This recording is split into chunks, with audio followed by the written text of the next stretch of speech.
Hello guys, Jai Bharat and good evening. So welcome to the Advait achievers YouTube channel का, जहाँ पर हम super 3000 series जो है उसका आज AOD and methods of differentiation plus continuity and differentiability के ऊपर थर्ड लेक्चर जो है वो करने वाले हैं। तो पहला लेक्चर जो था डेरिवेटिव्स में, वहाँ पर हमने कंटिन्यूटी एंड डिफरेंशिएबिलिटी के ऊपर क्वेश्चन सॉल्व किए, उसके बाद उसके साथ में मेथड्स ऑफ डिफरेंशिएशन भी इंक्लूड किया था। लेटर ऑन नेक्स्ट डे या फिर बोल दो कि प्रीवियस डे, वहाँ पर हमने एप्लीकेशंस ऑफ डेरिवेटिव भी देख लिया कि कैसे क्वेश्चंस वहाँ पर बन सकते हैं। तो आज हम उन सारी चीज़ों को मिलाकर डिफरेंशियल कैलकुलस जो है उनके ऊपर जो क्वेश्चन बन रहे हैं उसकी बात करेंगे। ओके, सो रेडी हो जाइए उसके लिए, और वीडियो को ज़रूर से शेयर करना और लाइक करना बिल्कुल मत भूलिएगा। ओके, तो चलिए स्टार्ट करते हैं। आज का पहला क्वेश्चन जो है कि f is defined in closed interval 5 -5 to +5 where fx is equal to x if x is rational or fx is equal to negative x if x is irrational। तो fx जो है वो x ही रहेगा अगर x की value rational है, और वो -x हो जाएगा अगर x की वैल्यू इरेशनल है। तो हमें चेक क्या करना है इसके, तो अगर ऑप्शन देखो तो आप कंटिन्यूअस या डिसकंटिन्यूटी के ऊपर बनाए गए हैं ऑप्शंस, यानी कि ऑब्वियसली कंटिन्यूटी चेक करना है।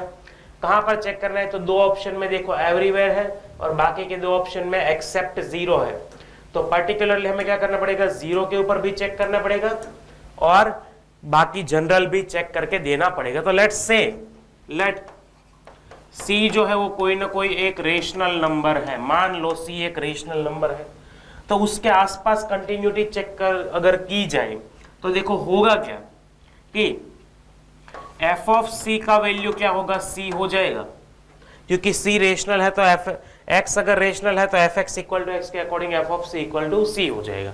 लेकिन लिमिट में अगर चेक करें, अगर आप लेफ्ट हैंड की लिमिट चेक करें या राइट हैंड की लिमिट चेक करें, होगा क्या समझना। देखो अगर आप सी रेशनल नंबर की बात करो नंबर लाइन के ऊपर, ठीक है, तो c जो है, अब चलो -5 से +5 के बीच में कहीं पर भी आ रहा है, कहीं पर भी है, ठीक है। तो c के एकदम क्लोजेस्ट जो नंबर हो सकता है वो कैसा होगा, इरेशनल होगा कि नहीं होगा। ओके, रेशनल के साथ इरेशनल नंबर उसके साथ रहता ही है, क्योंकि नंबर लाइन में तो कंटिन्यूअस नंबर होते हैं। तो कंटिन्यूअस नंबर में अगर चेक करो तो ऑलवेज क्लोजेस्ट नंबर हमें कुछ ना कुछ रेशनल या इरेशनल मिल सकता है, ठीक है। ओके, तो यहां पर अगर हम सोचे तो ये जो होगा एफ एक्स हो किसके लिए काम करेगा, अब इरेशनल के लिए काम करेगा, क्योंकि closest number to the C will be irrational. तो हमें यहां पर मिलेगा equal to limit x tends to c of negative x। Limit apply करने पर इसका आंसर आ रहा है नेगेटिव c। सो वो रेशनल नंबर के लिए क्या हुआ, देखो एफ ऑफ सी का आंसर सी हुआ और लिमिट का आंसर नेगेटिव सी हुआ, यानी कि रेशनल नंबर के लिए वो डिसकंटिन्यूअस हुआ। समझ में आ रहा है। ओके, तो ये ऑप्शन यहाँ पर देखो अगर आप ध्यान से, तो यहाँ पर डायरेक्टली डिसकंटिन्यूअस एवरीवेयर और discontinuous at every x except zero, दो ऑप्शन बन रहे हैं। तो ऑब्वियसली यहाँ पर रेशनल या इरेशनल के लिए अलग अलग चेक करने की जरूरत नहीं है, डायरेक्टली हम बोल सकते कि ये ऑप्शन दोनों तो निकल ही गए, बस इनमें से दो ही कोई ऑप्शन आ सकते हैं, क्योंकि कंटिन्यूटी तो फॉलो हो ही नहीं रहा है। तो अगर रेशनल नंबर के लिए डिसकंटिन्यूअस हुआ तो ऑब्वियसली इरेशनल के लिए भी डिसकंटिन्यूअस ही होगा, क्योंकि चीज वहां पर वही होगी कि अगर कोई ए में ले लूंगा इरेशनल तो f of a equal to आ जाएगा नेगेटिव है। लेकिन जैसे रेशनल के क्लोजेस्ट में इरेशनल होता है, उसी तरह इरेशनल के क्लोजेस्ट में रेशनल भी हो सकता है। Then in that case what will happen कि ये माइनस ए आएगा लेकिन ये प्लस ए आ जाएगा, तो वहां पर भी वो क्या हो जाएगी, डिसकंटिन्यूअस हो जाएगी। अब ठीक है, अब स्पेशली हमें किसकी बात करनी पड़ेगी, जीरो की बात करनी पड़ेगी। तो ठीक है, जीरो के ऊपर चेक करते हैं। तो देखो एफ ऑफ जीरो तो ऑब्वियसली जीरो होगा ही होगा, उसमें कोई डाउट ही नहीं है। लिमिट अगर उसकी चेक कर ली जाए, ठीक है, अब देखो जीरो के पास में, ठीक है, कोई इरेशनल नंबर होगा, क्लोजेस्ट में इरेशनल नंबर होगा, लेकिन वहां पर होगा क्या, limit x tends to zero of x होगा।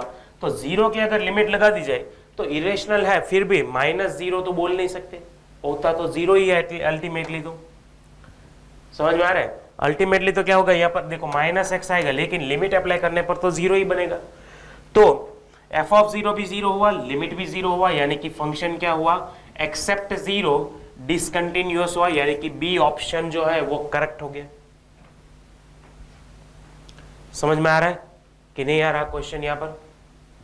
ओके, चलिए नेक्स्ट क्वेश्चन में चलते हैं। तो नेक्स्ट क्वेश्चन जो है वो क्या बोल रहा है कि F of x plus Y is equal to F X into F Y for all of X and Y where F of five is 2, F dash 0 is 3। So हमें फाइंड आउट करना है एफ डैश ऑफ 5। ओके, चलिए देखते हैं यहां पर क्या होगा। हमारे पास f of x plus y equal to F of x into F of y है। ओके, इतना क्वेश्चन हमारे पास है। अब अगर हमारे पास देखो एफ ऑफ 5 तो अवेलेबल है, एफ ऑफ 0 अवेलेबल नहीं है, क्योंकि यहाँ पर डिफरेंशिएशन का रूल अगर अप्लाई करेंगे तो एफ ऑफ 0 की भी जरूरत पड़ेगी ना, u इंटू वी के टू डिफरेंशिएशन में। तो एफ ऑफ 0 को फाइंड आउट करने की ट्राई करते हैं। इसमें लेट x इक्वल टू 5 ले लेते हैं, y इक्वल टू 0 ले लेते हैं टेम्पर एप्लीकेशन में। तो यहाँ पर आ जाएगा F of 5 equal to F of 0 into F of 5। F of 5 और एफ ऑफ 5 निकल जाएगा, तो एफ ऑफ 0 बन जाएगा 1। ये तो क्लियर हो गया। चलो अब इसका अगर मैं डिफरेंशिएशन करूं तो यहां पर क्या होगा, देख लो f dash of x plus y with respect to x मान लो डिफरेंशिएशन किया तो ये बनेगा f dash of x plus y, और उसमें एक्स प्लस वाई का चेन रूल के अकॉर्डिंग होगा 1 प्लस वाई डैश। सामने की साइड प्रोडक्ट रूल अप्लाई करेंगे अगर, तो यहां पर आएगा F dash X into F of Y plus F of x into F dash Y into Y dash, इतना आएगा। अब अगर इसमें x की वैल्यू 0 और y की वैल्यू 5 रख दे, से x equal to 0 and y equal to 5, तो यहां पर आएगा एफ डैश ऑफ 5। ठीक है, ये रहेगा 1 प्लस वाई डैश, तो एज इट इज। ओके, यहां पर क्या आएगा F dash 0 into F of 5 plus F of 0 into F dash 5 into Y dash. Well, इसको अंदर मल्टीप्लाई कर दो तो F dash 5 into F dash 5 into Y dash, sorry यहाँ पर बीच में प्लस रहेगा। सामने के साइड एफ डैश 0 गिवन है 3, एफ ऑफ 5 गिवन है 2, प्लस एफ ऑफ 0 हमें मिला था 1 और एफ डैश ऑफ 5 अननोन है अपने लिए, इंटू वाई डैश। तो वहां पर इसको तो मैं डायरेक्टली इतना ही लिखूं तो भी चलेगा। तो यहां पर देखो ये चीज सेम कॉमन दिख रही है सामने सामने, तो वो तो कैंसल आउट हो जाएगी। तो एफ डैश 5 का आंसर कितना बचा, 6 बचा, यानी कि c is the right answer here. Question आ रहा है समझ में? ओके, चलिए नेक्स्ट क्वेश्चन में चलेंगे। नंबर 3, एफ ऑफ ए और जी ऑफ ए का वैल्यू है के। ठीक है, एफ ऑफ ए और जी ऑफ ए का वैल्यू है के, उसमें nth डेरिवेटिव जो है दोनों का एग्जिस्ट कर रहा है बट नॉट इक्वल है फॉर सम वैल्यू n के लिए। मतलब nth डेरिवेटिव एग्जिस्ट कर रहा है दोनों का, लेकिन वो सेम नहीं है। ठीक है, तो फंक्शन में कोई पर्टिकुलर a वैल्यू के लिए आंसर सेम आ रहा है के, लेकिन उसका डेरिवेटिव nth डेरिवेटिव कोई भी सेम नहीं आ रहा। तो हमें अगर limit x tends to a F of A into G X minus F of A minus ji of A into F X plus F of A upon G X minus F x equal to 4 अगर given है तो के का value निकाल के दो। Clear हो रहा है यहां पर? ओके, चलिए तो यहां पर आई गेस एक जगह पर यहां पर गलती मुझे लग रही है, पर फिर भी देख लेते हैं अगर वो सही हो रहा है, क्योंकि ये तो प्लस और माइनस एफ ऑफ है तो अपने आप में ही कैंसिल हो रहा है। हमें क्लियरली दिख रहा है कि प्लस और माइनस एफ ऑफ है तो अपने आप में ही कैंसिल हो रहा है, तो वहां पर तो हमें कुछ ज्यादा सोचने की जरूरत ही नहीं है। डायरेक्टली देख लेते हैं limit x tends to a, जो बाकी बचा पार्ट है वो है f of a g of x minus ji of A into F of x divided by g of x minus F of x that's given 4। अब अगर इसमें हम एल हॉस्पिटल रूल अप्लाई करें तो देखो एफ ऑफ ए और जी of ए का तो वैल्यू के है, राइट? तो उसको मैं क्या कर सकता हूं, इस तरह से दोनों में से के कांस्टेंट ले लो तो अंदर क्या बचेगा, g of x minus F of x. देखा जाए तो एल हॉस्पिटल पे अप्लाई करने की जरूरत नहीं पड़ी हमें, वैसे ही आंसर आ रहा है। तो ये क्लियर है कि ये वाला टर्म और ये वाला टर्म तो निकल जाएगा। तो के तो कोई ना कोई कांस्टेंट वैल्यू है क्योंकि वो एफ ऑफ ए या जी ऑफ ए का वैल्यू है, तो कांस्टेंट का लिमिट अप्लाई नहीं होगा डायरेक्टली। फाइनल आंसर क्या मिलेगा, के का वैल्यू हमें मिलेगा 4। के का वैल्यू हमें क्या मिलेगा, 4 मिलेगा। क्लियर है ये बात? ओके, चलिए तो नेक्स्ट क्वेश्चन में चलते हैं, नंबर 4। तो नंबर 4 क्या बोल रहा है कि f x equal to x into e power negative 1 upon modulus x plus 1 upon x है इफ एक्स इज नॉट 0, और 0 है सिंपली इफ एक्स इज 0। तो हमें यहां पर भी कंटिन्यूटी भी है और एक ऑप्शन डिफरेंशिएबल जो है उसके लिए भी ऑप्शन है। तो कंटिन्यूटी डिफरेंशिएबिलिटी दोनों चेक करनी है। चलिए, this is the previous year, मतलब प्रीवियस ईयर यानी ये पास्ट ईयर, जो पास्ट ईयर्स में जो क्वेश्चंस पूछे गए उनमें से एक क्वेश्चन है। ठीक है, यहां पर अगर आप एफ एक्स को अच्छे से देखो तो देखो क्या होगा, यहां पर आएगा x इंटू ई पावर 0 जब x का वैल्यू लेस देन 0 का। अगर x का वैल्यू लेस देन 0 होगा तो ये नेगेटिव 1 अपॉन एक्स और प्लस 1 अपॉन एक्स बनेगा। तो यहां पर e का पावर 0 बन जाएगा सिंपल, यानी कि ये बनेगा सिर्फ x। दूसरा ऑप्शन आएगा x into e power negative 2 upon x when x is greater than 0, इसी में से। और तीसरा ऑप्शन आएगा 0 when x is 0। Getting it? अब इसमें क्या करते हैं, कंटिन्यूटी के लिए लिमिट चेक कर देते हैं। तो यहीं से स्टार्ट करते हैं। देखो लेफ्ट हैंड लिमिट क्या होगा, ये वाला आएगा लेफ्ट हैंड लिमिट। तो वहां पर आएगा limit x tends to 0 negative side से ऑफ x, तो यहां पर आंसर आएगा 0। राइट हैंड लिमिट चेक करो तो limit x tends to 0 from positive side x into e raise to negative 2 upon x।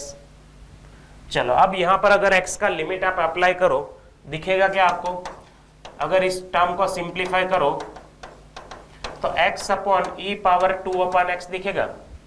अब अगर देखो x अगर 0 की तरफ टेंड करेगा तो e का जो पावर होगा वो इंफिनिटी की तरफ टेंड करेगा।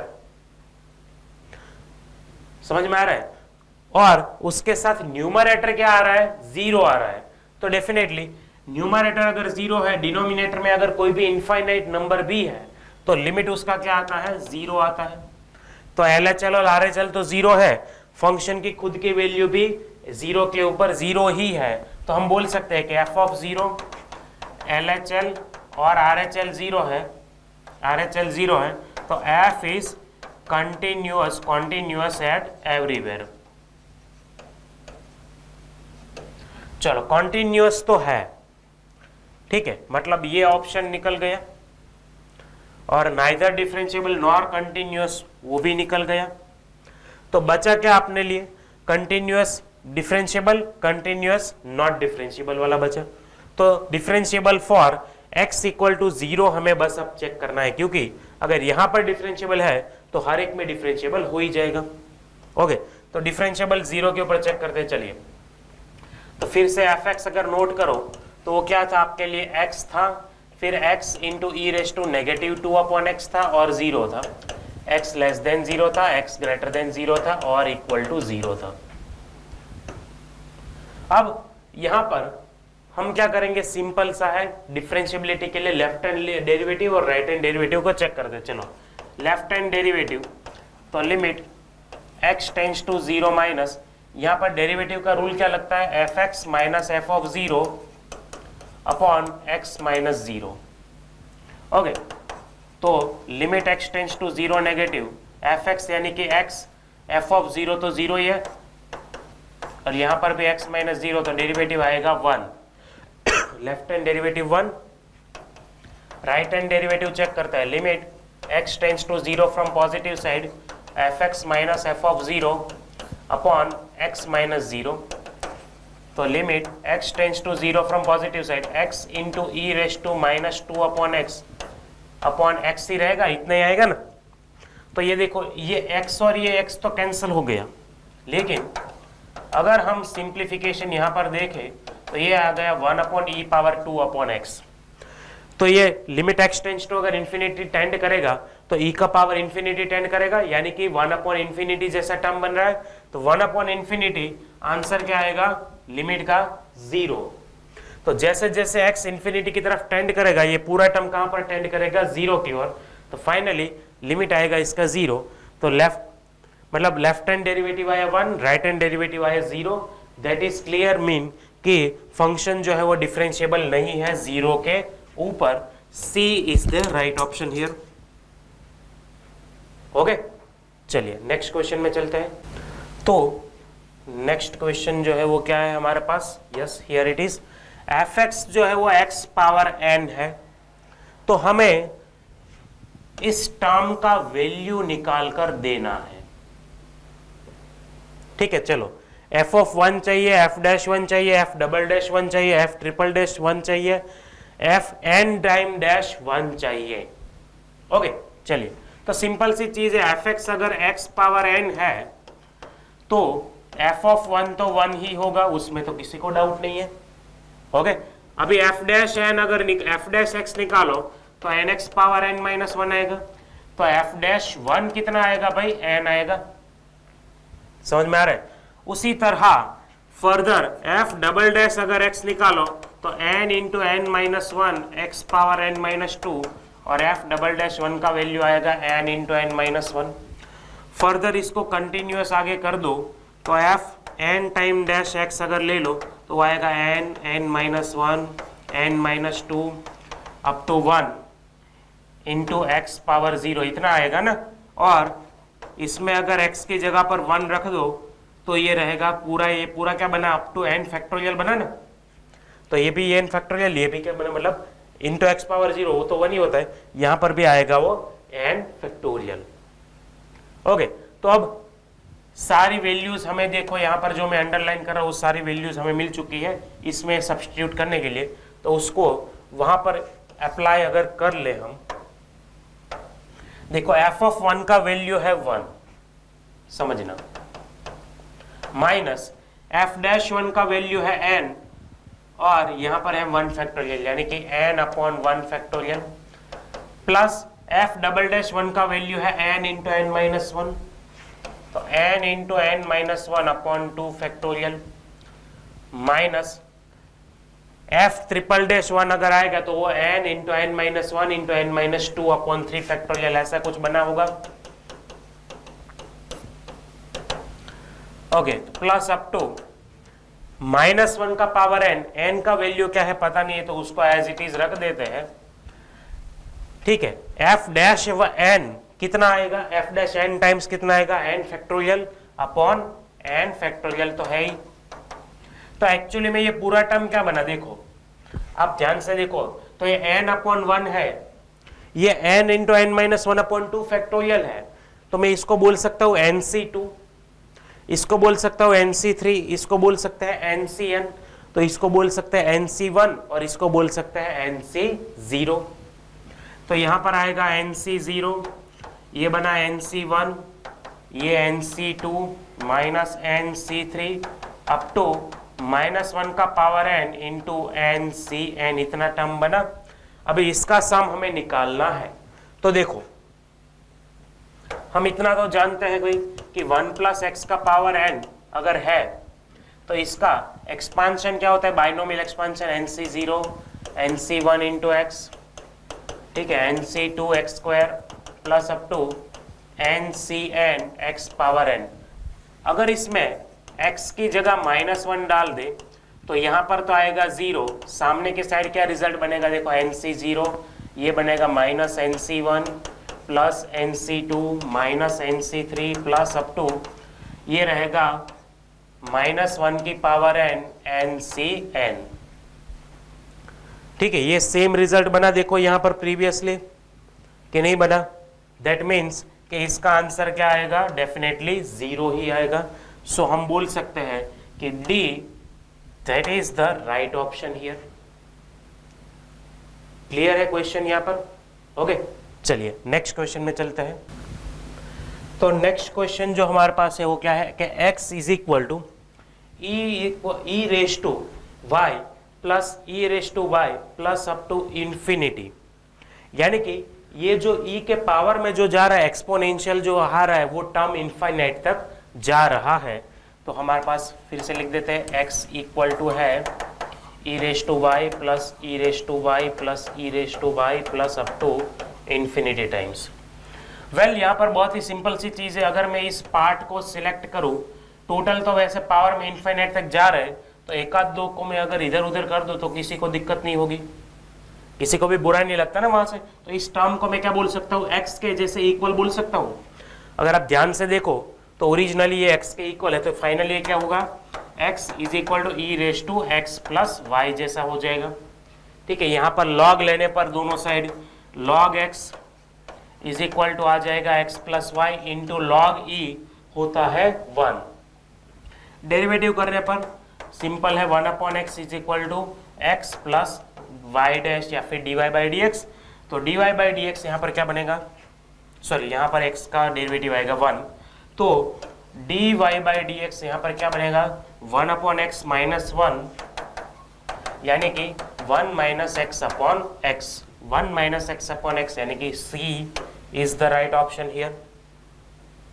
ओके, तो इनफाइनाइट एक्सपोनेंशियल फंक्शन जो है उसके टाइप के क्वेश्चन है। ठीक है, नेक्स्ट क्वेश्चन में चलेंगे। ये अच्छा क्वेश्चन है, प्रीवियस वाला तो मतलब हमने ऐसा क्वेश्चन किए होंगे कभी। ठीक है, एनसीईआरटी में भी इवन किए होंगे आपने ये क्वेश्चन, और जेईई में भी अच्छे खासे क्वेश्चन कर लिए होंगे। अब क्या है? Set of all points where this function is differentiable. ये फंक्शन डिफरेंशिएबल कहाँ कहाँ पर है उसके बारे में डिस्कशन करना है। तो देखो पहले एफ एक्स क्या होता है? एफ एक्स इक्वल टू होता है x upon 1 minus x where x is less than 0, okay, and x upon 1 plus x where x is greater than equal to 0। ये पहले तो x का हमने क्या किया? बाइफर्केशन कर दिया अच्छे से। अब इसका डिफरेंशिएबिलिटी चेक करना है, तो देखो 0 के ऊपर हमें चेक करना चाहिए, और एक -1 या +1 जो है वहां पर भी हम जरूर से उसको चेक करेंगे। ओके, क्योंकि दोनों अलग अलग पॉइंट पर वहां पर डिस्कशन हो रहा है। तो सबसे पहले एक काम करते हैं, तो इसका डिफरेंशिएशन अगर हम कर दे तो यहां पर हमें क्या मिलेगा वो पहले देख लेते हैं। ठीक है, चलो x अपॉन 1 माइनस एक्स का डिफरेंशिएशन क्या आएगा? तो देखो डिनोमिनेटर कांस्टेंट, न्यूमरेटर का 1 माइनस न्यूमरेटर कांस्टेंट, डिनोमिनेटर का -1 अपॉन 1 माइनस एक्स का होल स्क्वायर आएगा, यानी कि सिंप्लीफाई करने पर यह आएगा 1/1 माइनस एक्स का होल स्क्वायर। ओके, चलो, और राइट हैंड साइड के लिए अगर डेरिवेटिव करें तो यहां पर आएगा डिनोमिनेटर जो है वो कांस्टेंट, न्यूमरेटर का differentiation minus numerator constant, denominator का डेरिवेटिव अपॉन डिनोमिनेटर का स्क्वायर। तो ये सिंप्लीफाई करके आएगा 1/1 प्लस एक्स का होल स्क्वायर। ओके, अब देखो एग्जैक्टली 1 और एग्जैक्टली -1 के ऊपर तो इसको चेक कर ही नहीं सकते। ठीक है, कोई पर्टिकुलर पॉइंट के लिए एग्जैक्टली देखें तो -1 के ऊपर हमें चेक करने की जरूरत नहीं है। यहां पर अब देखो तो 0 के ऊपर तो डिफरेंशिएबल होगा ही होगा।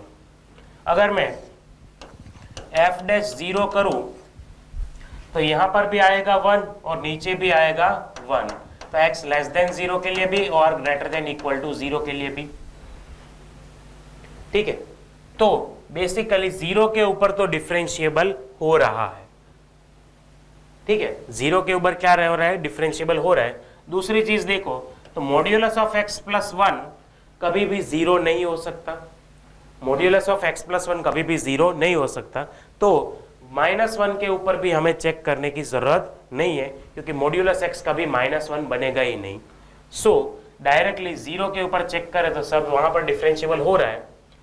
तो f is differentiable eight everywhere, बोल सकता है ऐसा। f is differentiable eight everywhere, यानी कि माइनस इंफिनिटी से प्लस इंफिनिटी में वो डिफरेंशिएबल है। ओके, चलिए नेक्स्ट क्वेश्चन में चलते हैं। फंक्शन है R2R, डिफाइंड है कुछ minimum from x+1 and modulus of x+1, then which of the following is true. नीचे में से कौन सा ट्रू है? f डिफरेंशिएबल है, नॉट डिफरेंशिएबल है at x = 0, not differentiable at 1 है, या फिर fx है greater than equal to 1 for all x belong to R।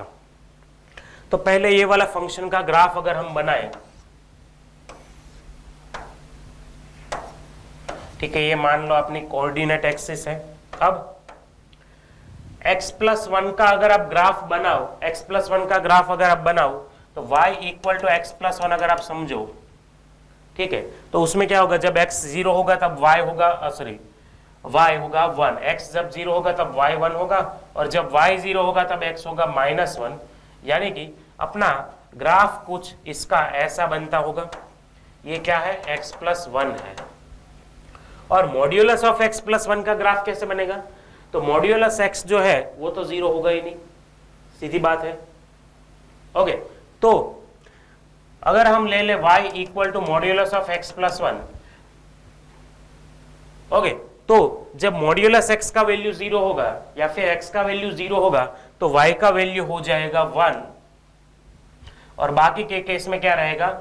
एक तो पॉजिटिव x+1 और दूसरा रहेगा नेगेटिव x+1। इस तरह से ये आएगा y = नेगेटिव ऑफ x+1, और ये बन गया पॉजिटिव ऑफ x+1। ओके, अब दोनों में से क्या लेना है? मिनिमम लेना है। तो मिनिमम यानी हमने क्या सीखा है उसमें कि ये जो नीचे का लाइन है उसको हम क्या बोलते हैं? मिनिमम बोलते हैं, ठीक है। मैक्सिमम के लिए क्या करना है? ऑलवेज ऊपर का लाइन लेना है। मिनिमम के लिए लेना है ऑलवेज नीचे का लाइन। तो ग्राफ में देखो ये वाला नीचे का लाइन बन रहा है, यानी कि y = x+1 अपना लाइन बन रहा है। तो फाइनली fx हमें क्या मिल रहा है? सिंपली मिल रहा है x+1 which is continuous straight line. ये तो स्ट्रेट लाइन ही कंटिन्यू रही, कहीं पर भी कॉर्नर पॉइंट बिल्कुल नहीं आ रहा। तो हम क्या बोल सकते हैं उसके कि it is differentiable eight everywhere. तो ये ऑब्वियसली सभी जगह डिफरेंशिएबल होगा ही होगा, कोई दिक्कत नहीं होगी उसमें। समझ में आया? ओके, मिनिमम ऑफ x+1, तो पहले x+1 बनाए, फिर बनाए मॉड्यूलस ऑफ x+1, तो इस तरह से वो आएगा। अब उसमें मिनिमम लाइन अगर लेनी है तो सबसे नीचे की लाइन हमें फॉलो करनी है। तो सबसे नीचे की लाइन तो ये स्ट्रेट लाइन आ रही है। ओके, तो सबसे नीचे की लाइन अगर स्ट्रेट लाइन आ रही है तो स्ट्रेट लाइन ऑब्वियसली हर एक जगह पर क्या होगी? डिफरेंशिएबल होगी ही होगी। क्लियर है? ओके, नेक्स्ट क्वेश्चन में चलते हैं। फंक्शन है fx differentiable eight x = a, तो हमें इस टर्म का वैल्यू निकाल कर लाना है। चलो, टर्म क्या है? लिमिट, अगर दिख नहीं रहा है अच्छे से तो देख ले, तो फिर से limit x tends to a, x² f of a minus a² f of x divided by x minus a है। इसको फाइंड आउट करना है तो बहुत ही सिंपल है। क्या हम एल हॉस्पिटल रूल अप्लाई कर सकते हैं? तो फटाफट हो जाएगा हमारा। न्यूमरेटर का सेपरेट डेरिवेटिव ले लो, डिनोमिनेटर का भी सेपरेट कर दो। तो इसका डेरिवेटिव में देखो f of a तो कांस्टेंट रहेगा, x² का आ जाएगा 2x, f of a as it is, यहाँ पर a² as it is, f of x का क्या हो जाएगा? f'(x), और नीचे आएगा x - 1 का 1। ठीक है, यहाँ पर हमने क्या किया? एल हॉस्पिटल रूल अप्लाई किया। सो डिनोमिनेटर जो है नॉन जीरो हो गया है लिमिट अप्लाई करने पर। तो लिमिट अप्लाई कर दो, क्या मिलेगा? 2a f of a minus a² f'(a). Okay, so this should be the answer. Twice a into f of a minus a² into f'(a). Twice a into f of a minus a² into f'(a). Yes, C is the right answer here.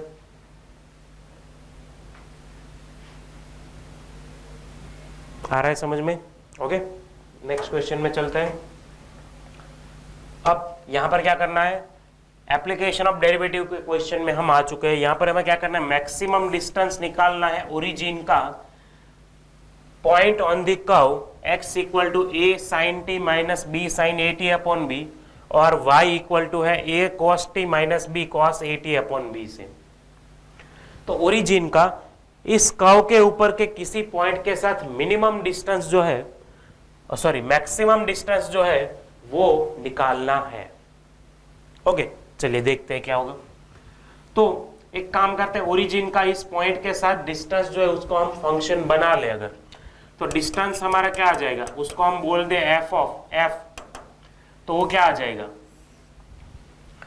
x minus, मतलब origin के साथ है तो इसका minus origin का x coordinate, मतलब a sine t minus b sine a t upon b minus 0 का whole square plus a cos t minus b sine, sorry a cos t minus b cos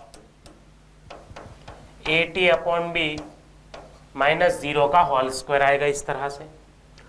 अब अगर square का distribution अगर कर दे हम तो यहां पर आएगा ए स्क्वायर साइन स्क्वायर और ए स्क्वायर कॉस स्क्वायर को मिला दे तो a square into sin square plus cos square बनेगा, sin square t plus cos square t, तो जो फाइनल में क्या बनेगा 1 बनेगा। तो अभी मैं सिर्फ ए स्क्वायर लिखूं तो चलेगा, plus b square sin square a t upon b और plus b square cos square a t upon b, तो उसमें से बी स्क्वायर कॉमन ले ले तो अंदर बचेगा sine square a t upon b cos square a t upon b, तो जो वो भी फिर से क्या बनेगा, आइडेंटिटी है तो 1 बनेगा। इसको भी नहीं लिखते हैं। दोनों का मिडल टर्म क्या आएगा, देखो इसका मिडल टर्म आएगा minus 2ab sine t into sine a t upon b और इसका आएगा minus 2ab cos t into cos a t upon b आएगा। दोनों से negative twice a b common अगर ले ले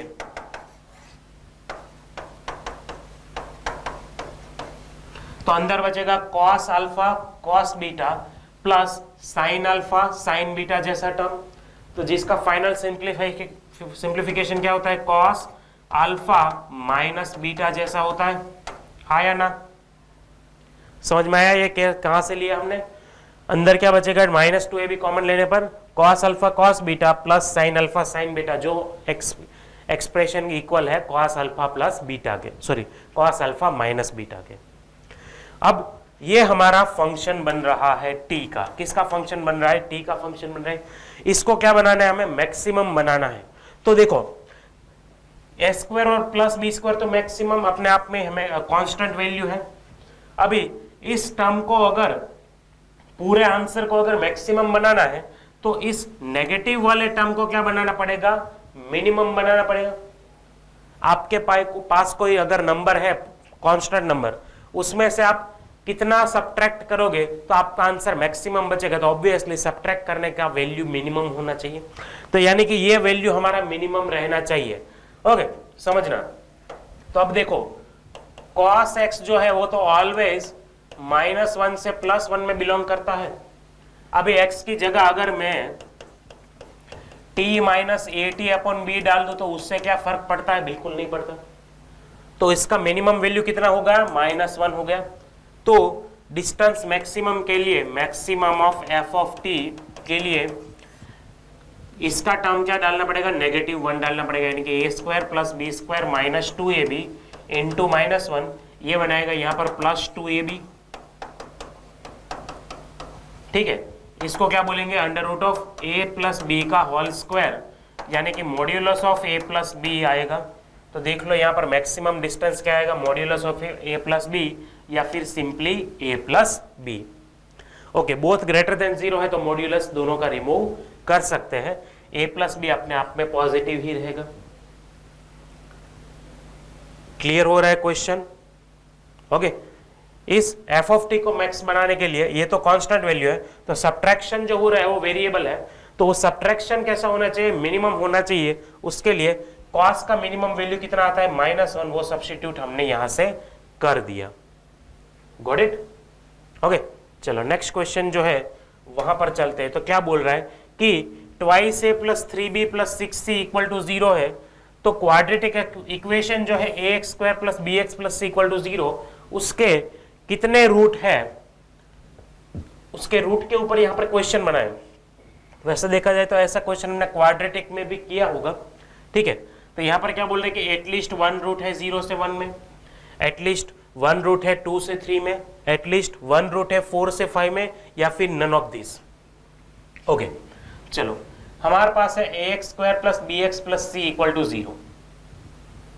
ओके, अब देखो इसको हम किसी फंक्शन का डेरिवेटिव अगर मान ले तो इसका मेन फंक्शन fx क्या आएगा, ax cube upon 3 plus b x square upon 2 plus c x, इतना इसके जैसा कुछ आएगा। मेन फंक्शन मतलब ओरिजिनल क्या आएगा, ax cube upon 3 plus b x square upon 2 plus c x जैसा कुछ आएगा। अब यहां पर अगर आप चेक करो f ऑफ 0, तो वो हो रहा है 0, वो क्या हो रहा है, 0 हो रहा है। अगर आप इसमें x इक्वल टू 1 सब्सटीट्यूट करो तो आपको क्या मिलेगा, a upon 3 b upon 2 plus c मिलेगा। तो यहां पर आप देख लो ये क्या हो रहा है, एलसीएम ले लो तो twice a plus 3b plus 6c upon 6 आ रहा है, लेकिन इसकी वैल्यू तो यहां पर ऑलरेडी दे दी गई है, वो भी क्या है, 0 है, यानी कि f ऑफ 1 भी क्या आ गया, 0 आ गया। अब देखो f ऑफ 0 भी 0 है, f ऑफ 1 भी 0 है, तो उसका क्या मतलब हुआ, अगर रोल्स थ्योरम अगर आप याद करो तो रोल्स थ्योरम की कंडीशन क्या थी कि अगर f ऑफ a और f ऑफ b जो है वो सेम आ रहे हैं, ठीक है, अगर f ऑफ a और f ऑफ b सेम आ रहे हैं, फंक्शन जो है वो क्लोज्ड इंटरवल पर कंटिन्यूअस है, ओपन इंटरवल पर डिफरेंशिएबल है, अगर ये सेम आ रहे हैं तो there exist c belong to interval a to b, या फिर यहां पर आप ओपन इंटरवल भी ले सकते हैं। इस इंटरवल में कहीं ना कहीं पर आपको एक c ऐसा जरूर मिलेगा जहां पर for that f dash c will be 0। तो एटलीस्ट 1 वैल्यू इस इंटरवल में मिलती ही है जहां पर f डैश c 0 होता है। तो अपने लिए देखो तो यहां पर क्या हो रहा है, 0 और 1 दोनों के लिए, a और b दोनों के लिए f ऑफ a और f ऑफ b कैसे आ रहे हैं, सेम आ रहे हैं। तो हम क्या बोल सकते हैं कि here f of 0 is equal to f of 1. So by Rolle's theorem,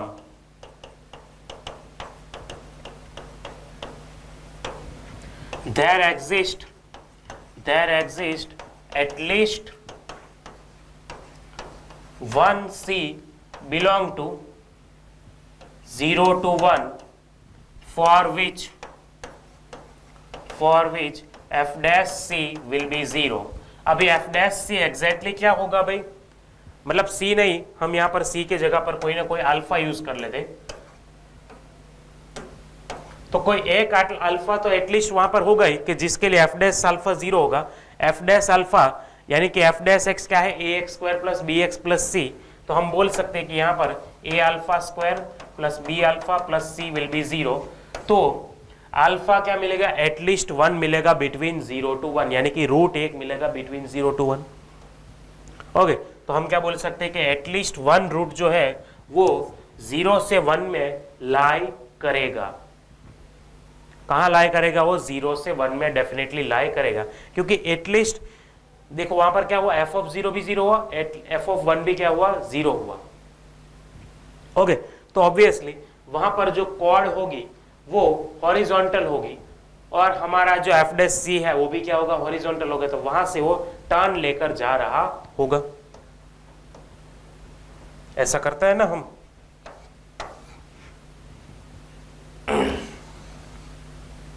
ठीक है, तो अगर ये यहां पर है तो यहां पर भी अगर ये 0 है तो बिट, ओके, अगर एक मिनट,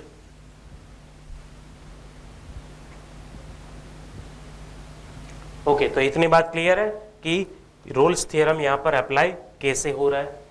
ओके, चलिए अब नेक्स्ट क्वेश्चन में चलते हैं।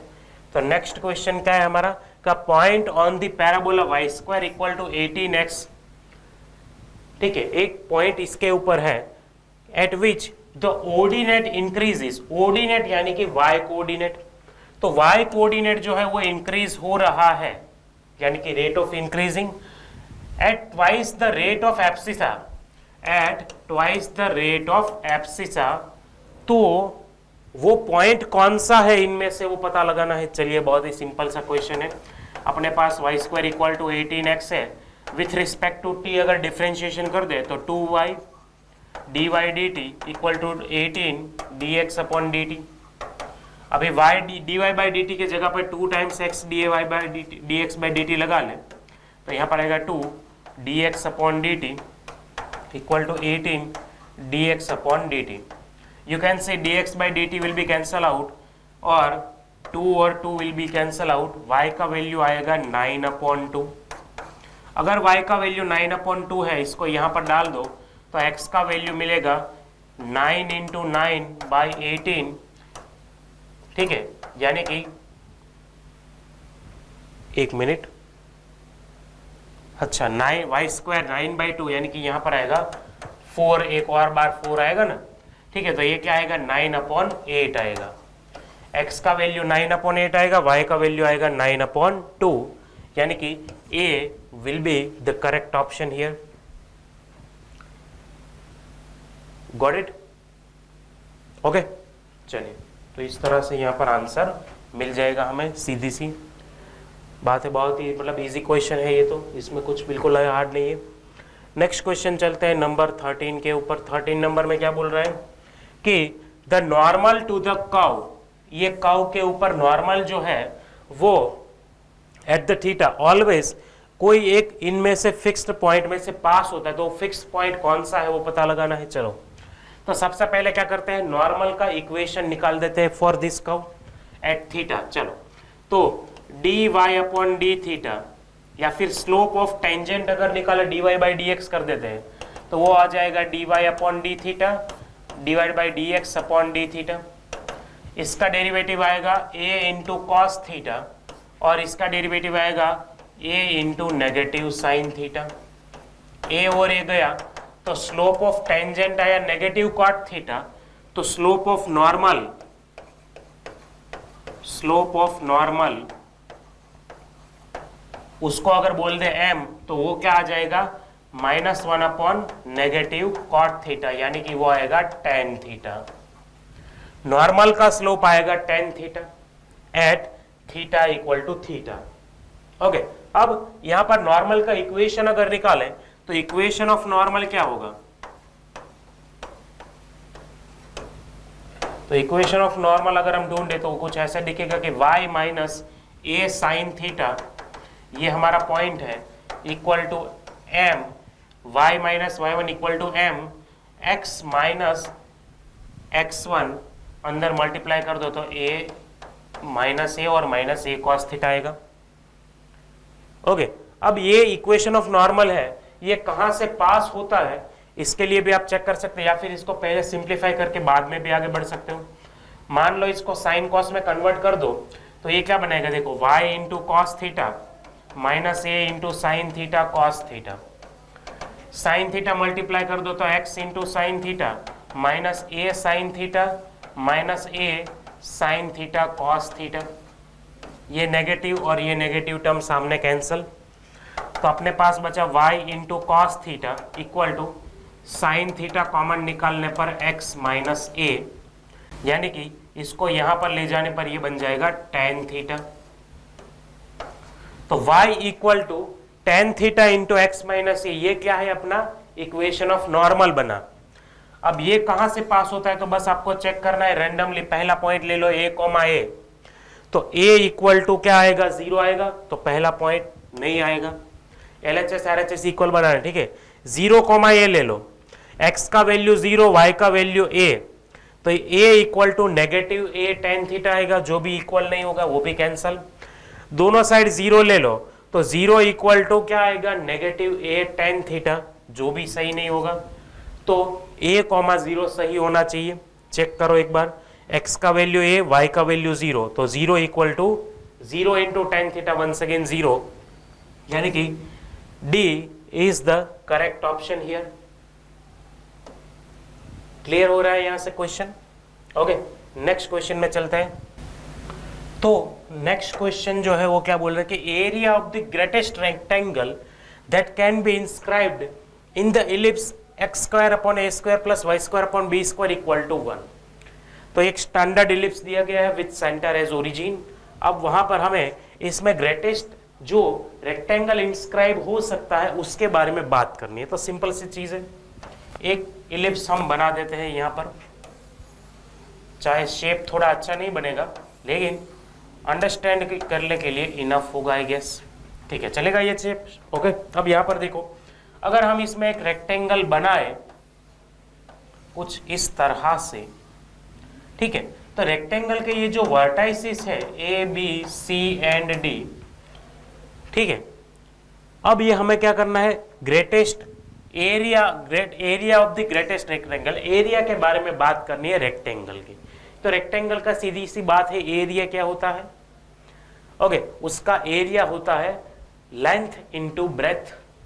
ओके, तो यहां पर हम सिंपल क्या करेंगे कि ए बी और बी सी जो है उसका हम प्रोडक्ट कर देंगे साइड्स का।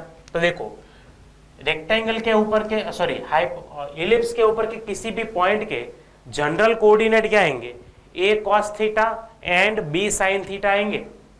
ओके, तो यहां पर मैं क्या लिख सकता हूं, इसको ए कॉस थीटा और बी साइन थीटा। यहां पर लिख सकता हूं ए कॉस थीटा और नेगेटिव बी साइन थीटा, क्योंकि फोर्थ क्वाड्रेंट में है। इसको लिख सकता हूं negative a cos theta negative b sin theta, क्योंकि ये थर्ड क्वाड्रेंट में है। और इसको लिख सकता हूं नेगेटिव ए कॉस थीटा और बी साइन थीटा जैसे। तो रेक्टेंगल जो है उसका लेंथ क्या आएगा, लेंथ आप इन दोनों के बीच का डिस्टेंस निकालो तो देखो y कोऑर्डिनेट तो सेम है, x कोऑर्डिनेट का डिफरेंस कितना आएगा, 2a cos थीटा आएगा। ओके, और उसका ब्रेथ करो तो ब्रेथ कितना आएगा, यानी इन दोनों की बात करो तो x कोऑर्डिनेट सेम है तो ब्रेथ क्या आएगा, y कोऑर्डिनेट का डिफरेंस जो आएगा 2 टाइम्स b साइन थीटा। तो एरिया क्या आएगा, area will be 2a into 2b sine theta into cos theta, इतना आएगा एरिया। अब इसको क्या करना है, मैक्सिमम करना है, समझना। देखो a इक्वल टू, मैं इसको ऐसे लिख सकता हूं कि 2ab इंटू साइन 2 थीटा, ऐसे कर सकते हैं या नहीं कर सकते? ओके, अब इसके लिए इसको अगर मैक्सिमम बनाना है तो देखो ये तो वैल्यू कांस्टेंट है, ये 2 थीटा वाला जो साइन 2 थीटा वाला टर्म है वही वेरिएबल है। तो अगर साइन 2 थीटा मैक्सिमम आ जाए तो एरिया अपने आप में मैक्सिमम हो ही जाएगा। समझ में आ रहा है? तो साइन 2 थीटा के मैक्सिमम वैल्यू कितनी होती है, 1, यानी कि मैक्सिमम एरिया कितना आएगा, 2ab इंटू 1, यानी कि 2ab खुद आ जाएगा मैक्सिमम एरिया हमारा। कोई डिफरेंशियल एप्लीकेशन जो है यहां पर करने की जरूरत नहीं है, डिफरेंशिएशन की एप्लीकेशन सिंपल सी चीज है। साइन 2 थीटा अगर मैक्सिमम होगा तभी ये पूरा टर्म जो है वो मैक्सिमम बन सकता है, क्यों, 2ab तो कांस्टेंट है अपने आप में, तो साइन 2 थीटा मैक्स होता है 1, so that is how the maximum area will be 2ab। Got it? और उसके लिए अगर आपको थीटा की वैल्यू अगर कोई पूछ ले, ये थीटा की वैल्यू, तो वो थीटा के वैल्यू बच्चे लोग कितने आनी चाहिए, तो 2 थीटा अगर π/2 आएगा तो थीटा आएगा π/4। ओके, क्योंकि साइन 2 थीटा अगर 1 है तो 2 थीटा जो है वो π/2 ही आएगा और उसके लिए थीटा रहेगा π/4। Got it? ओके, चलो 15th नंबर में चलते हैं। तो हमारे पास क्या है 15th नंबर में कि if the equation, this equation एक पॉलिनोमियल इक्वेशन है जिसमें कांस्टेंट टर्म एक भी नहीं है। ध्यान से देखो, इसको कांस्टेंट टर्म लास्ट में नहीं है, ठीक है, n greater than equal to 2 है, उसका एक पॉजिटिव रूट है x इक्वल टू अल्फा, इसका एक पॉजिटिव रूट है x इक्वल टू अल्फा। तो इस दूसरे एक्सप्रेशन का पॉजिटिव रूट है, लेकिन वो कैसा है, ग्रेटर देन अल्फा है, स्मॉलर देन अल्फा है, इक्वल टू अल्फा है, या फिर ग्रेटर देन और इक्वल टू अल्फा है, उसके बारे में बात करनी है। ठीक है, चलो इसको ऊपर वाले को मान लो fx, तो ये है एक polynomial, general polynomial format without including constant term. ठीक है, इसमें एफ ऑफ अल्फा तो जीरो हो ही रहा है, कोई दिक्कत नहीं है उसमें, एफ ऑफ अल्फा जीरो हो रहा है क्योंकि x इक्वल टू अल्फा इसका रूट है। दूसरी चीज एफ ऑफ जीरो अगर आप सब्स्टिट्यूट करो यहां पर 0 0 0 0 लास्ट टर्म भी जीरो, यानी कि एफ ऑफ जीरो भी जीरो हो रहा है। तो अगर ये दोनों जीरो हो रहे तो हम क्या बोल सकते कि there exist c belong to 0 से लेकर अल्फा, क्योंकि अल्फा भी पॉजिटिव वैल्यू है तो 0 से लेकर अल्फा ही अपना इंटरवल बनेगा। ओके, तो C belong to 0 to alpha such that f dash C will be 0। ये कहां से आया? रोल्स थियरम से आया। वंस अगेन,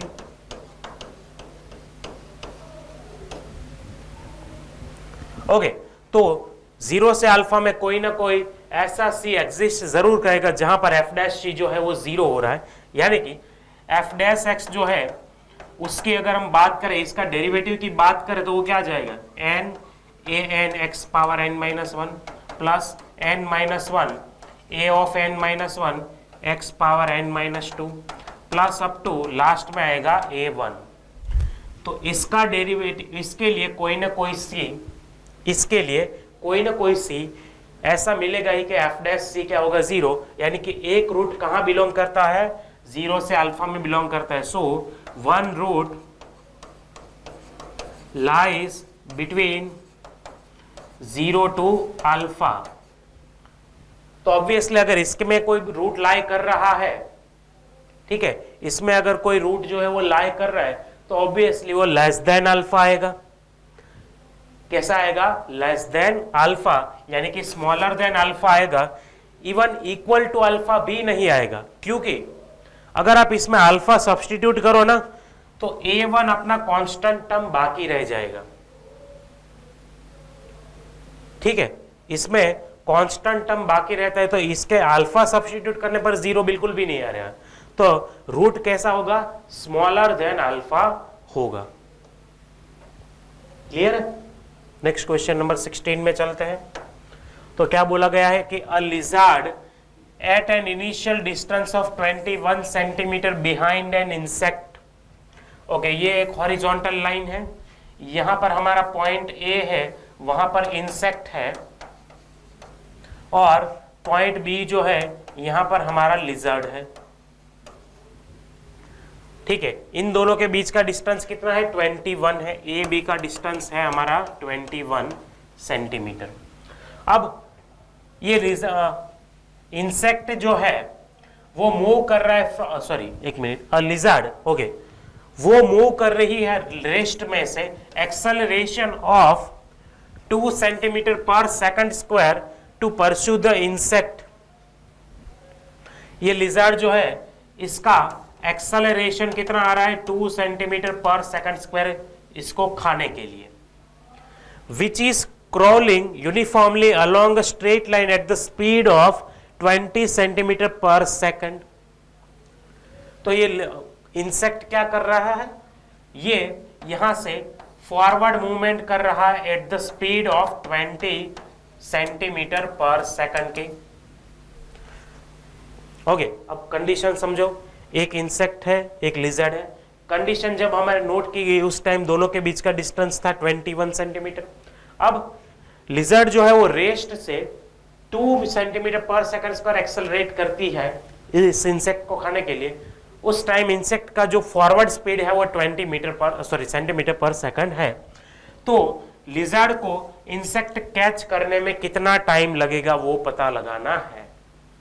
क्लियर है? अब देखो, इनका हम फिजिक्स का एक रूल जो है, ठीक है, न्यूटन्स लॉ ऑफ मोशन आप पढ़े, उसमें भी, उससे भी पहले सिर्फ सिंपल लॉज ऑफ मोशन, वहां पर आपने एक सिंपल सी चीज पढ़ी होंगी कि u plus v t equal to 1/8 square जैसी। u यानी डिस्टेंस, v यानी स्पीड, t तो टाइम ही होता है, इक्वल टू 1/2 a यानी एक्सेलरेशन इंटू टी स्क्वायर। ये आपने एक चीज पढ़ी होगी, इक्वेशन वहां पर पढ़ा होगा, ठीक है, इसका है। तो इस इक्वेशन का यहाँ पर एप्लीकेशन कर सकते हैं। इसमें देखो, distance, initial distance between them है, ठीक है, स्पीड ऑफ द इंसेक्ट है, एक्सेलरेशन ऑफ द लिजर्ड भी है। तो इंसेक्ट जो है उसका डिस्टेंस पहले इतना है और वो इतनी स्पीड से आगे बढ़ रहा है, तो उस टाइम लिजर्ड को क्या करना है, यहां से अगर इंसेक्ट सी पॉइंट पर पहुंचे तो टोटल इतना डिस्टेंस उसको कवर करना पड़ेगा। ओके चलो, तो ये रूल एप्लीकेबल होगा वहां पर। चलो u का वैल्यू है 21, v का वैल्यू है 20, t हमारा एज इट इज 1/2, एक्सेलरेशन है 2 और t स्क्वायर, 2 और 2 गया, तो फाइनली इक्वेशन क्या बना, t square minus 20t minus 21 equal to 0, जिसका फैक्टराइजेशन होगा -21 और +1। तो t का वैल्यू आइदर आएगा 21 और t का वैल्यू आएगा -1, -1 not applicable, 21 is the right answer, यानी कि लिजर्ड को इंसेक्ट को पकड़ने में 21 सेकंड्स लगेंगे। ठीक है, अगर वो दोनों लीनियर मूवमेंट ऐसे ही कर रहे हैं तो। ठीक है, बाई चांस अगर इंसेक्ट जो है वो उड़ गया तो हो सकता है कि वो उसके हाथ में भी ना आए, लेकिन मान लेते हैं वो नहीं उड़ सकता और लिजर्ड सक्सेस होती है, हमें कोई फर्क नहीं पड़ता उससे, राइट। ओके चलो, क्योंकि यही नेचर का नेचर है। नेक्स्ट क्वेश्चन नंबर देख लेते हैं 17 में क्या बोल रहे हैं कि a triangular park is enclosed on 2 sides by a fence and the third side by the straight river bank. तो एक ट्रायंगुलर पार्क है, ठीक है, उसकी एक साइड जो है वो रिवर है, रिवर बैंक है, आई मीन दूसरी 2 साइड जो है वो फेंस लगाई गई है। अब क्या बोल रहा है कि 2 sides have fence are of same length, दोनों साइड जो फेंसिंग की गई है उनकी लेंथ सेम है, तो हमें maximum area enclosed by the park कितना होगा वो पता लगाना है। तो आइसोसेलेस ट्रायंगल का मैक्सिमम एरिया की बात हमें करनी है। ओके सिंपल है, सारे आंसर x के फॉर्म में है। देखो पाई वाला तो पहले से ही एलिमिनेट हो गया, ट्रायंगल में पाई आएगा ही नहीं कहीं पर भी, मतलब जब तक उसकी लेंथ ऑफ साइड पाई के फॉर्म में नहीं है तब तक तो बिल्कुल भी नहीं आएगा, ये बात तो क्लियर है सबको। ओके तो मान लेते हैं ये दोनों साइड्स x है और इनके बीच का एंगल है कुछ ना कुछ थीटा, तो एरिया ऑफ द ट्रायंगल क्या होता है, एरिया होता है 1/2 पहली साइड इंटू दूसरी साइड, समझ में आ रहा है, इंटू दोनों के बीच के एंगल का साइन यानी कि साइन थीटा, ये होता है हमारा एरिया ऑफ द ट्रायंगल। ये मैक्सिमम कब होगा, क्योंकि हमें मैक्सिमम चाहिए ना, मैक्सिमम एरिया चाहिए, तो मैक्सिमम तब होगा जब साइन थीटा आएगा 1, साइन थीटा जब 1 आएगा तो मैक्सिमम एरिया कितना होगा, x²/2 आएगा, यानी कि 1/2 x², c is the answer here. Clear है? ओके क्वेश्चन 18 में चलते हैं। क्या बोल रहा है, value of the c for which the conclusion of mean value theorem holds for the function f(x) = log x the interval 1 to 3। तो interval 1 से 3 में f(x) = log x के लिए मीन वैल्यू थ्योरम ट्रू हो, ऐसी c की हमें कोई ना कोई वैल्यू निकाल के देनी है। तो सिंपल सी चीज है, LMVT क्या है, लैग्रेंज मीन वैल्यू थ्योरम क्या है कि फंक्शन जो है वो गिवन इंटरवल में, क्लोज्ड इंटरवल में कंटिन्यूअस होना चाहिए, ओपन इंटरवल पर डिफरेंशिएबल होना चाहिए। log x function obviously continuous differentiable है ही, और x की वैल्यू भी पॉजिटिव है तो कोई दिक्कत नहीं है। ओके अब क्या बोल रहा है कि अगर f(a) और f(b) जो है वो डिफरेंट है, यहां पर आप देख लो f(a) होगा यानी कि f(1) यानी कि होगा log 1 0, और f(b) यानी कि f(3) होगा log 3। अगर ये डिफरेंट है तो LMVT क्या बोलता है कि f' जो आएगा वो आएगा f(b) minus f(a)/b minus a के इक्वल। ठीक है, जो टेंजेंट होगा वो किसके पैरेलल होगा, तो कॉर्ड को a और b को ज्वाइन करती हुई कॉर्ड से पैरेलल होगा। तो टेंजेंट का स्लोप और कॉर्ड का स्लोप कैसा होगा, सेम, ये बोलता है हमारा LMVT। चलो f' करो तो यहां पर क्या आएगा, 1/c आएगा फंक्शन का डेरिवेटिव, f(b) यानी कि log 3 माइनस एफ ऑफ ए यानी कि log 1 तो 0 होता है, डिवाइडेड बाय बी माइनस ए यानी कि 3 माइनस 1 2, तो ये आया 1/c equal to 1/2 log 3। Reciprocal ले लो c के वैल्यू के लिए तो आ जाएगा 2/log 3 to the base e. Log को प्रॉपर्टी है, अगर इसको न्यूमरेटर में लिखना है तो बेस और 3 जो है वो एक दूसरे से अल्टरनेट चेंज हो जाएंगे। तो c का वैल्यू कितना आएगा 2 into log e base 3, 2 into log e base 3, c will be the right answer here. Clear है क्वेश्चन? ओके, एलएमवीटी का नेक्स्ट क्वेश्चन में चलते हैं। क्या बोला गया? How many real solution does this equation have? इस इक्वेशन के कितने रियल सॉल्यूशंस हैं पता लगाना है। चलो, तो इस इक्वेशन के रियल सॉल्यूशन के लिए हमें डेफिनेटली एप्लीकेशन ऑफ डेरिवेटिव तो करना ही पड़ेगा। तो मान ले इसको fx जो है x power 7 plus 14x power 5 16x cube 30x minus 560, ये एक इक्वेशन है। इसको हमने फंक्शन एक्सप्रेशन बना दिया। अगर ये कहाँ पर अब इंक्रीज हो रहा है, कहाँ पर डिक्रीज हो रहा है, ये हमें पता चले तो उसके अकॉर्डिंग हम नंबर ऑफ रूट जो है वो निकाल सकते हैं। तो देखो यहाँ पर क्या होगा, इसका डेरिवेटिव करो तो ये आएगा 7x power 6 14 5 70x raise to 4 48x square और 30 आएगा। ठीक है, ये आएगा इसका derivative. Now for all x belong to r, आप r में से कोई भी एक x ले लो इसके लिए, तो f dash x will always greater than 0, क्योंकि देखो सभी टर्म्स में x का पावर कैसा है, इवन पावर है। तो इवन पावर के लिए नेगेटिव वैल्यू कभी आएगी ही नहीं। तो for all x belong to r function कैसा हुआ, ग्रेटर देन 0 हुआ, यानी कि function f is monotonic function. f कैसा है, मोनोटोनिक फंक्शन है, वो इंक्रीजिंग फंक्शन है, स्ट्रिक्टली कंटिन्यूअस इंक्रीजिंग फंक्शन है। ठीक है, तो उसका ग्राफ ऐसा कुछ आने वाला है, मतलब कुछ भी ऐसा कुछ भी आने वाला होगा, पर ऑलवेज वो कैसा होगा, इंक्रीजिंग फंक्शन ही होगा, वो कभी भी डिक्रीज नहीं करेगा। अब वो ऑलवेज इंक्रीजिंग फंक्शन है या ऑलवेज डिक्रीजिंग फंक्शन है, मोनोटोनिक फंक्शन सिर्फ एक्स एक्सिस को एक ही बार इंटरसेक्ट करता है। कितनी बार इंटरसेक्ट करता है, सिर्फ एक बार, लेकिन वो कब, जब उसकी कोई वैल्यू के लिए, ठीक है, वो x की नीचे की साइड हो x एक्सिस के, और दूसरी कोई वैल्यू के लिए वो x की ऊपर की साइड हो। अगर इसकी शुरुआत ही यहां से हो रही होगी तो ऑब्वियसली वो x एक्सिस को यहां पर इंटरसेक्ट कभी नहीं करेगा। तो हमें ये पता लगाना होगा कि वो क्या x एक्सिस की नीचे कभी जा रहा है या सिर्फ उसके ऊपर ही रह रहा है।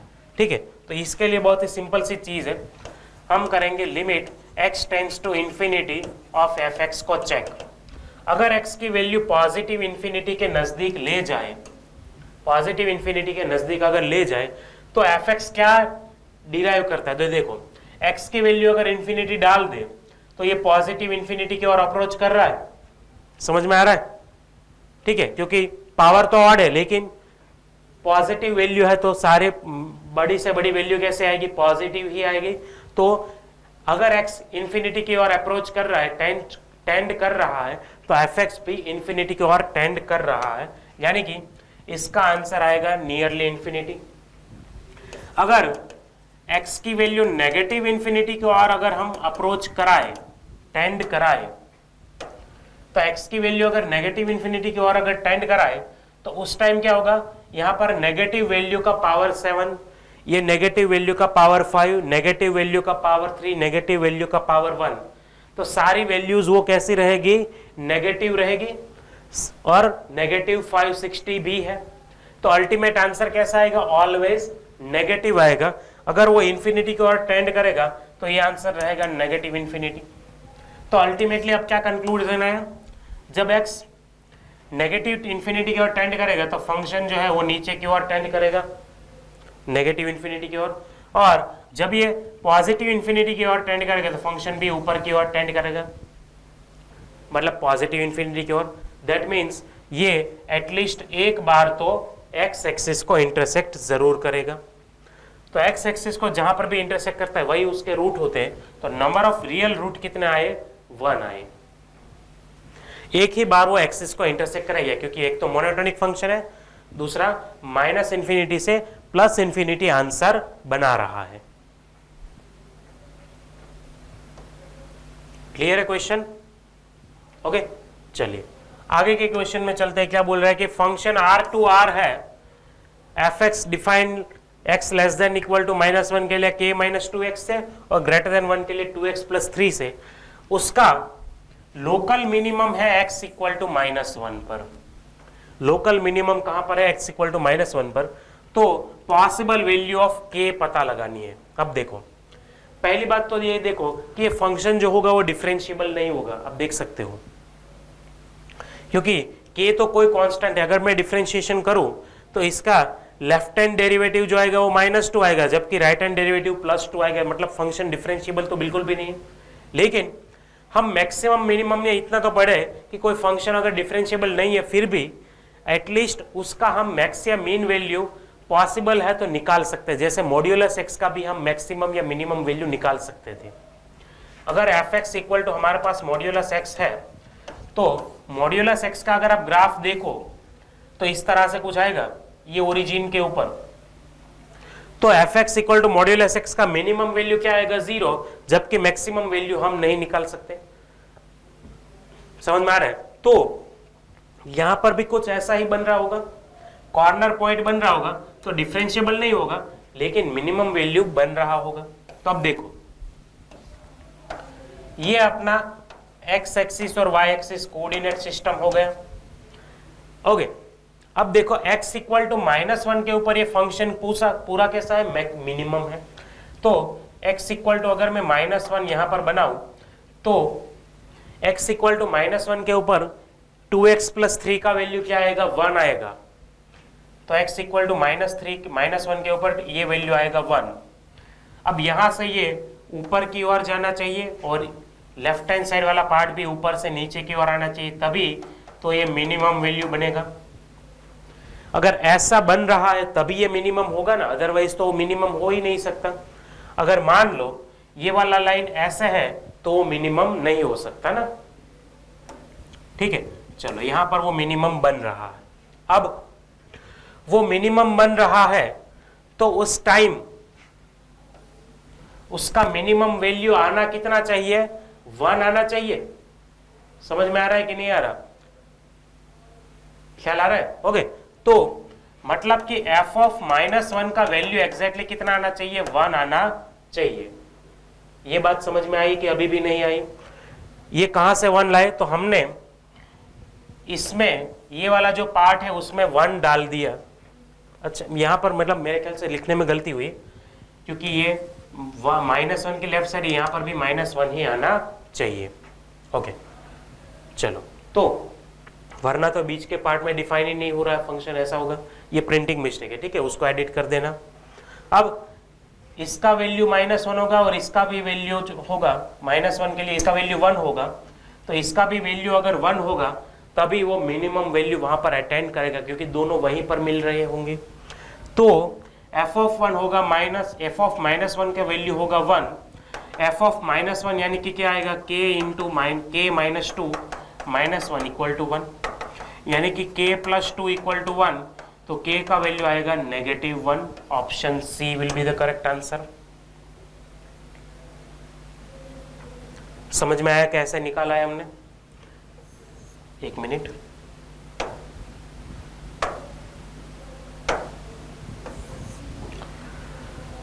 ओके, ये फंक्शन यहाँ पर मिनिमम हो रहा है कहाँ पर, -1 के ऊपर। तो -1 के ऊपर ऐसा कोई पॉइंट बनेगा, क्योंकि डिफरेंशिएबल तो है ही नहीं उस टाइम।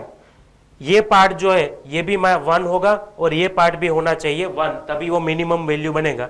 तो उस पार्ट को 1 करने के लिए क्या किया, यहाँ से ये वैल्यू सब्सटीट्यूट करके k का आंसर मिल रहा है -1। क्लियर है? ओके, तो आई होप कि ये क्वेश्चंस आपको समझ में आए होंगे और यहाँ पर ये लेक्चर जो है हम खत्म कर रहे हैं। ऑलराइट, नेक्स्ट हम जब मिलेंगे, ठीक है, तो वहाँ पर हम area using the integrals and differential equations के बारे में लेक्चर हम करेंगे। Okay, so see you then, good bye and जय भारत।